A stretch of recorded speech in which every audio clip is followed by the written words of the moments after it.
After 2 games on the road, the Broncos are back at home at Empower Field at Mile High to face a surging Miami Dolphins team. And maybe, just maybe, all the Broncos need is a little home cooking to get back to winning ways. Welcome in to Broncos Weekend, everybody. I'm Matt Boyer alongside Alexis Perry and the Hall of Famer Steve Atwater. Guys, a lot to get to this week. First and foremost, though, the big topic, Drew Lock's injury status. Out Wednesday, limited on Thursday. Looked good throwing the ball, Alexis, but with that abdomen injury, what do we expect from Lock this week? How does this injury impact his evaluation, and do we have confidence if he can't go in Brett Rippon?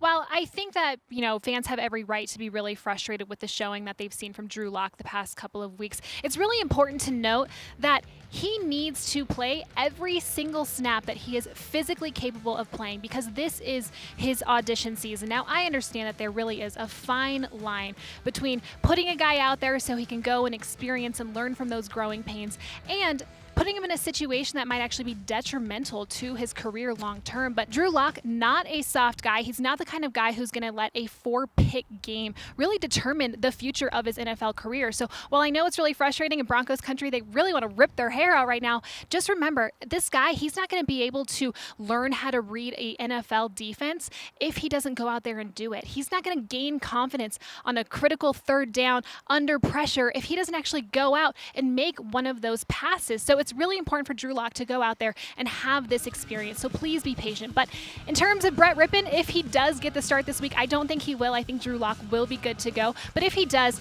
we all know Brett Rippon, great game manager. He prepares each and every week as if he's going to be the starter. We know he could read pre-snap coverages great. He can make adjustments on the fly. Have faith in Brett Rippon too. Steve, the Broncos defense, struggling a little bit lately.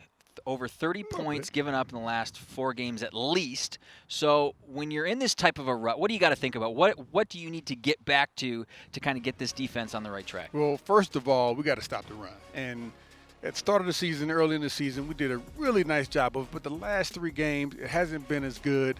We got to get our guys in there. We got to get guys in the right gaps, and we got to play physical football. And, it's really just getting back to the basics. Any problem in football can really be solved by going back to the fundamentals, knowing what to do, knowing how to do it, and then doing it in clutch situations. And then just leaving it all on the field, getting your uniforms dirty. I like it. Getting the uniform dirty. They're going to try and get Tua Tagovailoa's jersey dirty this weekend as we take a look at the matchup. We're going a little differently this week. It's going to be Tua against his former teammate, Jeudy. When you're thinking about Jeudy, Alexis, he's been the Broncos' leading wide receiver in back-to-back games, so he's having a strong middle of his season. Is he the Broncos' go-to guy at this point? Is he the guy that Drew Lock is going to be looking at on Sunday, and why do you think he's taking these steps forward? I mean, I think he should be because he is the guy that is open on every single route because he, as much as he is a rookie, and we've actually seen a lot of growth since his very first game this season, he has these veteran tendencies. We saw them up against the Falcons, the hand up on the go route. We saw it last week. Poor Trayvon Mullen. We're so sorry. That was just a really embarrassing showing from him, but not your fault. That post corner route, not a lot you're going to do up against Jeudy because he's just going to smoke you. So really for Drew Lock and Jeudy, they just need to continue building that chemistry together. I think we kind of saw a mistake there on that 2-point conversion, Jeudy out of bounds, but Drew Lock, he needed to get that ball off a little bit quicker. So as that chemistry continues to build, Jeudy is just going to get better. I have a feeling he's going to have a really huge game this week. He's going to have that competitive fire going against Double-digit targets. Double-digit targets? Oh, yeah, have to. Let's get 15. 15, I like okay. it. I like it, 10 to 15. Just gonna throw it out there. 15. I like it. I'm in. So we know Judy's going to want that because he's facing his former teammate in Tua Tagovailoa, Steve. So when you think about what offensive coordinator Chan Gailey wants to do with Tua, Chan Gailey was here when you started your career in Denver. How effectively is he able to utilize Tua? Why is this offense having success? Well, Tua Tagovailoa, first off, he's a mobile quarterback, but he's not a quarterback who's looking to run with the football. He's looking to find the spots where he can get open and throw the football to his receivers. He's a very smart guy. He has a quick release on the football, and it looks like he has a really good grasp of the offense so far. It's really going to be fun to see his development along the way. I mean, I don't want him to develop too much on Sunday, but he's a fun quarterback to watch. He's got a lot of potential. One of the guys tasked with stopping Tua this weekend is going to be Bryce Callahan as we look at the defensive back matchup, Xavier Howard and Bryce Callahan. Alexis, earlier this week, we know Coach Fangio not very effusive with praise, but he said that Bryce Callahan's playing at a Pro Bowl level, so what have you seen from him? How much are the Broncos going to need him on Sunday against Tua? Well, what I've seen from him, the second lowest passer rating amongst all cornerbacks in the entire National Football League. He's the second highest graded corner in 2020, according to Pro Football Focus. So when Coach Fangio says that he is worthy of a Pro Bowl nod, he really is. So if you haven't been told to go out and vote enough this season, I'm going to need you guys to go out and vote for Bryce Callahan for the Pro Bowl. Now, I think we can all agree that his importance for this Denver defense could never be overstated. We've seen a stark contrast with him in the lineup and with him out of the lineup. I mean, we all remember that Atlanta Falcons game. Like, we do not want to experience that again. So the more Bryce Callahan, the better. This week, a really tough matchup from him.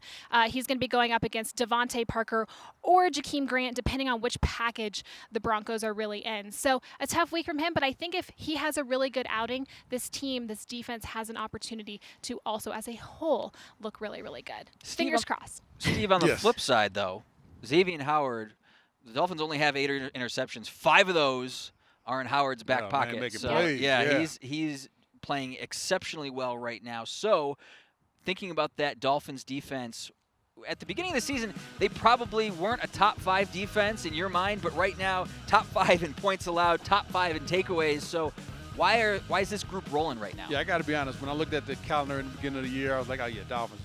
Yeah, it's going to be a battle to win this football game. And their defense is a big part of it. They've been playing really well. They do a great job of disguising. After they played the Chargers last week, one of the Chargers players said, man, we came out sometimes, we didn't know what the heck they were doing on defense. They'll line up 5, 6, 7 guys on the line of scrimmage. Sometimes they'll bring them off. Sometimes they'll drop some guys off and only rush 4. And, it gets really confusing for offenses. And so that's I think, one of the biggest reasons they play well.